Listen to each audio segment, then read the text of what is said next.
What I want to talk about today is why you need to stop being so hard on yourself in 2025. I feel like I have gone my whole life being really hard on myself. I feel like with my unfortunate self-loathing that I have gained insight on why you shouldn't be so hard on yourself, and I feel like if I had known some of these things, or if I would have viewed myself maybe a little bit differently, or I would have gone and gotten the help that I thought maybe didn't apply to me at the time, whereas now I do. We'll cover a couple topics, like how you can maybe help yourself doing it, and we'll give you some sort of like things you can actually do, you know, instead of just listening to me ramble, to give you like kind of books and things you can probably do to help you feel a little bit less self-hatred, or like just stop being so hard on yourself. So the first one is, it's not your fault, but it's also unfortunately your responsibility. What I mean by this is more whatever you've been through, so like your trauma, even if you've gotten a bad grade, just anything that you feel really bad for, or if you feel like someone makes you feel a certain way in a relationship, or your parents make you feel like you're a certain person that you don't want to be, like you react in ways that you wish you didn't. It's definitely not your fault, but it is you're responsible to make sure that you don't become someone that you don't want to be. As I've grown up and I've watched like family members and things behave in certain ways, and I've caught myself acting in certain ways, it's definitely an age thing that makes you think maybe I could work a little bit harder on this, and it's not necessarily someone else's fault that you're feeling this way either. I definitely think for me therapy has helped a lot with a lot of the things that I've been through in my life, and I feel like I can get really like snippy and quite mean sometimes when I'm stressed, and it's not okay. Although it's not my fault that I react in certain ways like that, it is my responsibility to make sure that I don't make other people feel the way that I feel sometimes, because that's not fair. And I think therapy has definitely helped. Reading has also helped and put things into perspective, and I feel therapy can be quite expensive. I live in the UK, so I think it's a lot more accessible. I know you can Google, like there's like counsellor directories online in Scotland, so you can look up them, and some of them offer like literally £15 an hour if you really can't afford it. And it's just having someone there to listen to you and kind of point out, well, maybe the way that you've reacted isn't quite healthy, or maybe how you're coping with this isn't quite as well as you think. It's quite handy to have a different perspective, so I'd recommend that. Making yourself feel better in that aspect, and feeling like even though you couldn't control what happened to you at the time, you can control how it affects you and how you react to it now. And if you can't afford therapy, there are certain books that can help. There's a lot of books written by psychologists and things, like there's one of them called Why Has No One Told Me This Before, and for the love of me I cannot remember the name of this woman that wrote the book, but it's a really good book, and it basically gives you like a whole breakdown of like everything. It kind of breaks down a little bit psychology and like mental health, and but it also is really good for letting you know why like certain things are important, like exercise and eating well and having a routine and being able to maintain this toolkit that you have for when you might fall into a difficult time or depression, or just having a really rough time with it, you know. That's definitely one of the books I would recommend. I'll link it down below, so don't worry, you'll be able to find it. And the second one is a book that I'm reading just now. Hold on. It's The Courage to Be Disliked. It's actually a really interesting book, and I didn't expect to like it as much as I did. I actually started reading it because of another woman's channel on YouTube. It's actually really interesting, like all of the books, and she gives a really good summary on like books that's helped her throughout the year last year.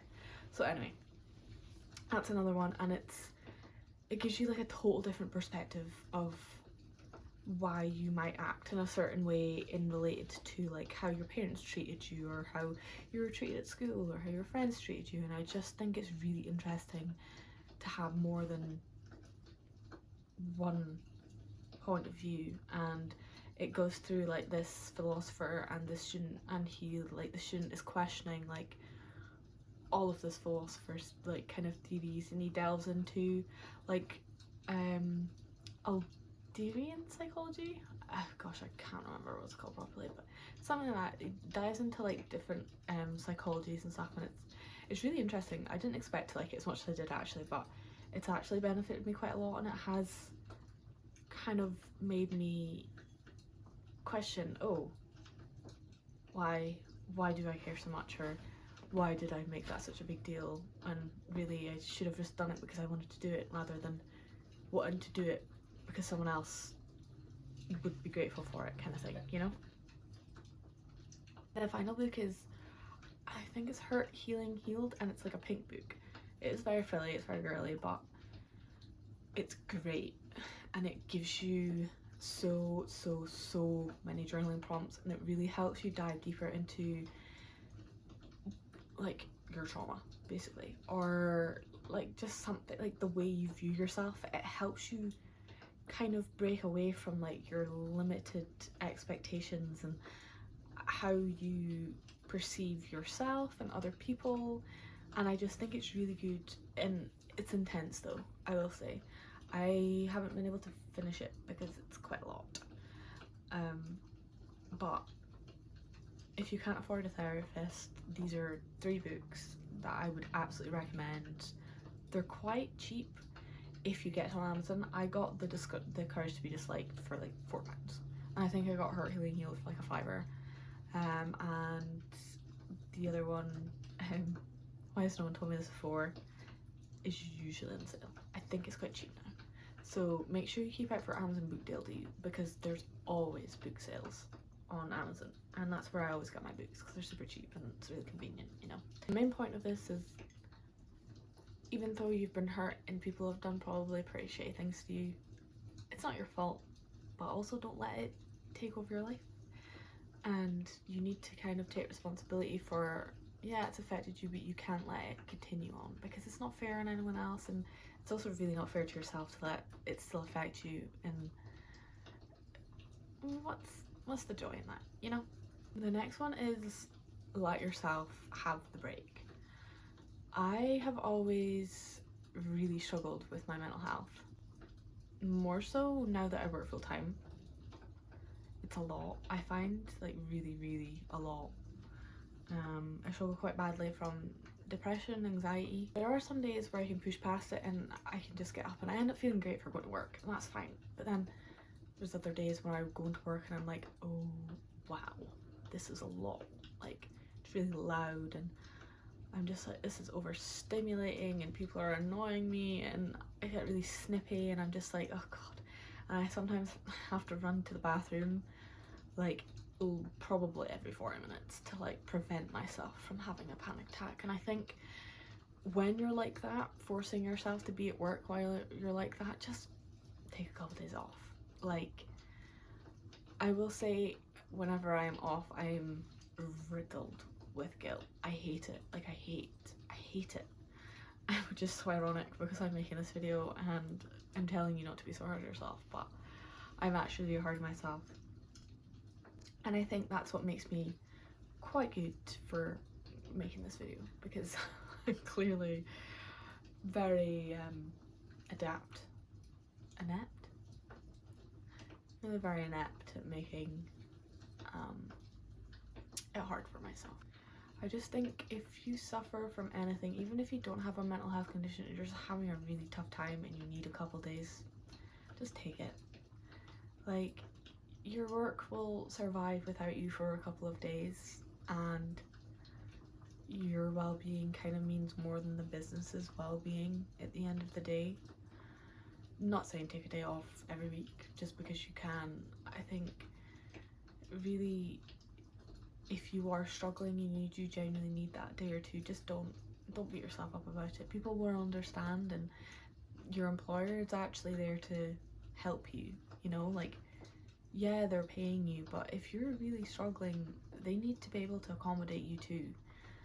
And I think it's taken me a while to understand this, because it's quite scary to go to your manager and be like, hey, by the way, I'm struggling with XYZ, and I would really benefit from, you know, having reduced hours or having flexible working time, and or maybe just being able to leave the room for like 10 minutes and just meditate, just be in silence, just not having to be in an environment that feels very enclosed and restricted, because I feel like when you feel like you can't leave, it makes you worse, you know. Personally, it makes me feel way worse. And I think if you find yourself in a similar situation and people maybe do make comments and say, oh, maybe she's just lazy or whatever, I think, who cares, you know? At the end of the day, if people are thinking that about you when you're really struggling, like, that's a them problem. I don't think it's anything to do with you, clearly, and they're probably suffering too, but they just won't give themselves the break either, and I think that's quite common. So I wouldn't take it personally, and if it benefits you and it makes you do your best work after, perfect, amazing. Your boss would probably appreciate you taking the time off just so you don't do anything fucking stupid at work. Like, people make mistakes when they're burnt out, or when they're tired, or they're anxious, or they're depressed, and they're at work and they're forcing themselves to go, you know? And I just think, yeah, it's important to go to work, but it's important to do your work well too. And if it's like impeding on you doing your work well, I think that's probably a good sign to take a break and, you know, maybe just have a self-care day, go for a walk, maybe literally just take a nap all day. Maybe that's all you need. Maybe you just need to sleep all day, and that's fine. You don't have to be productive with your break either. Like, this whole thing with being productive is nuts. It's insane to me. And productivity is great when you need to be productive. Anyway, I think to be less hard on yourself in 2025, just take a break. I think that's a good place to start too. The third thing is, it might really not be something that you can control. This is actually quite a big one for me. I have recently been diagnosed with dyslexia and dyspraxia, on top of my depression and anxiety. Ding ding ding ding. We have a mental health winner here. It was actually a really big shock, and then I kind of realised, not really. And I think people who are close to me will definitely attest to this, that I'm quite clumsy. I'm so emotionally unregulated, like, it is beyond belief. Some days I have really good days and other days I'm just not. I'm really forgetful when I'm stressed at work. I get really overstimulated by certain noises and lights at work. Oh my god, I hate fluorescent lighting at work. It drives me nuts. I hate it with such a passion. It hurts my heart. And I get really burnt out, and I've always wondered why I've struggled, even like genuinely since I was in primary school. I've always struggled to go to school 5 days a week. I just have never been able to do it. I'd always be off for one day during the week. Like, I just physically was so tired all the time, so drained, and I'd come home and I wouldn't be able to do anything, and I just was like so mean to myself about it. I used to call myself stupid if I failed anything, or if I couldn't focus for as long as other people could. I used to call myself stupid for not passing tests because I couldn't understand the question because it was worded weird, it was cryptic, and turns out it was just my dyslexia and my dyspraxia. Another way to stop being so hard on yourself is to kind of give yourself grace and think, it's just maybe something you actually can't control. And I really wish someone had told me this when I was younger, that if you feel like you're struggling harder than other people, and like you put in so much effort and you somehow get less, like, not exactly the right results that you thought you were gonna get, but you know you can do better than the results that they're giving you, like the grades or literally anything at work. Just get tested or something, like at your uni. That's how I did it. I went through the student disability service, and I originally thought I had ADHD, which is a common misdiagnosis for people with dyspraxia. So That was another, you know what's so funny? I had literally no idea what dyspraxia was, and she said it to me and I was like, what? Like, what is that? And I was like, oh god, yeah. And we went through a checklist and she was like, ding ding ding ding ding, like, you are, yeah, dyspraxic for sure. Which is really interesting. And although it kind of has made me feel better, and it's kind of what's inspired me to make this video, I think, is because I have been so hard on myself for absolutely no reason whatsoever, when it's so out of my control, and I've had no support my whole life, no help, no recognition to even say like, hey, maybe you've got a little bit of a learning disability here, girl, like maybe something's up. Absolutely nada. Yeah, it's a bit of a relief, but it's also like a bit of like a grief process of being like, well, maybe I could have been better at school if I'd had the help, or someone had just noticed I probably could have been a bit further on or gotten better grades or better, but you know, it's just something you always think of, isn't it? You always think about what ifs. I think the main point is that now I know if I forget to do something at work, or if I misread a number wrong, or a letter or a word wrong, or I mistype a sentence, or I can't piece together what I'm trying to say, it's not because I'm stupid or an idiot or whatever I tell myself. It's because I have a genuine learning disability, and I think that's fine. Like, I'm not embarrassed by it either. I'm absolutely relieved to be able to tell people, like, actually I'm not just like an idiot, like I actually have something wrong with me. And even with like anxiety and depression, you know, you can't control that. It's so brutal when you've been having such a great time for like weeks on end, and then all of a sudden you're just like depressed, can't get up, don't want to go outside, get really overwhelmed and annoyed when you're outside. Like, yeah, it's just rough. It'll be something that you can control, and maybe just get tested, talk to someone at your uni if you feel like you're struggling more than other people and you feel like you can do better. And it's fine if, you know, if you're not, that's okay. Like, there's still support at unis that help you learn how to study. It is a skill, you know, being a student is a skill and it's a tough one. But yeah, I think that's definitely something else to think about when you're trying to not be so hard on yourself this year. My fourth point is you might just be doing too much. I am also really guilty of this. So I'm working full-time, trying to grow my YouTube, and I'm also doing a part-time master's in immunology and immunotherapy, which is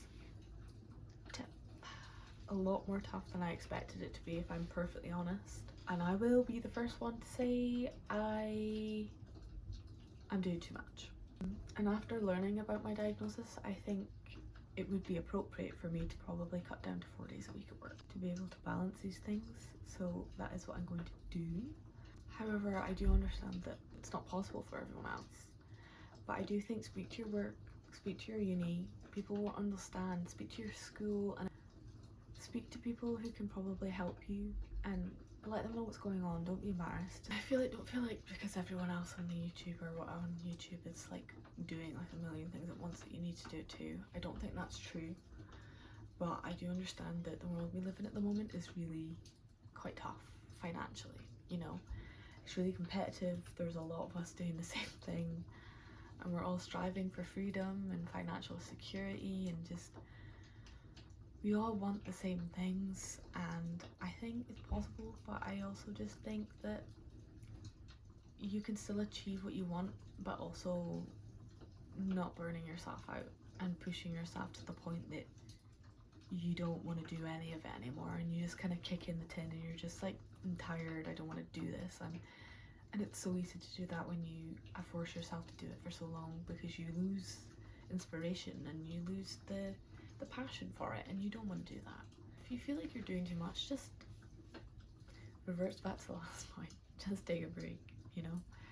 Just use a week or two, you know, take a holiday, like not even abroad, just, you know, just take time off to do nothing, and maybe you'll find some inspiration.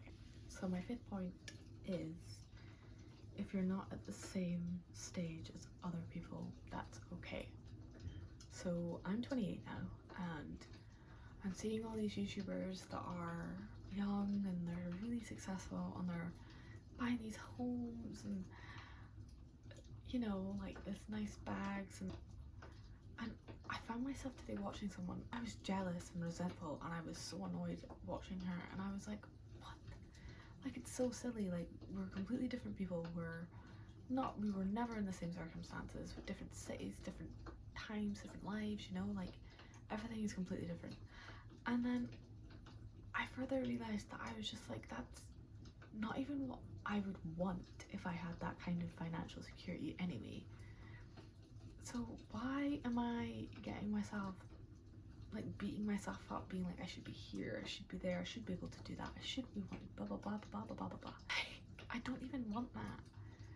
I'm currently living in my boyfriend's parents' house, saving for a house whilst working full time and doing my masters, and God, it's so much. And I thought it would be further along at this age, but I also had a lot of bumps in the road growing up, and I think I've come a long way considering what I've had to deal with, and I think that's something to be proud of. And I think no matter what you've been through, I think it's something you should be proud of too, no matter where you are. It's not where you are, it's kind of like how far you've came from that spot before, you know. And I think watching other people on YouTube is great, you know, it inspires you, it kind of gives you ideas like of what you want to do or whatever, but I think just be careful when watching it, because someone else's happy isn't always your happy. So just be careful when watching other people on YouTube, because you can get sucked in so quick, just like I almost did before I even realised it. And it's not fun, it's not a nice feeling. You compare yourself, you look around, and it just makes you feel so like worthless and empty, and I just don't think that's how anyone should ever feel. If you're not at the same stage as someone else that's maybe younger than you or same age as you, just don't give yourself a hard time for it. You're not the same people, you don't probably want the same things, and just be mindful of when you're watching other people's content that you're not thinking of changing your whole life chasing something that might not even make you happy anyway. In conclusion, we need to see a therapist, read self-help books, journal, take a break, chill, just be kinder to yourself, you know, be mindful of how you talk to yourself. Stop comparing yourself to what other people have when you don't even want it yourself. And if you are really struggling with your mental health or your studies or anything like that, seek help, seek advice, and see if there's something out there that can help you and why you might feel this way or why these things are happening to you. And I just think it's really important to put that in front of anything else before you want money, is how you view yourself, and just be kind to yourself. I think that's the main point of this video. I hope you gained something from this. My boyfriend's home, which is why I'm talking a lot quieter. But you've watched it to this part. Thanks for watching. I appreciate it a lot. And if you'd like some more content, please subscribe and like this video to let me know. And I will see you in the next video. Take care. Bye.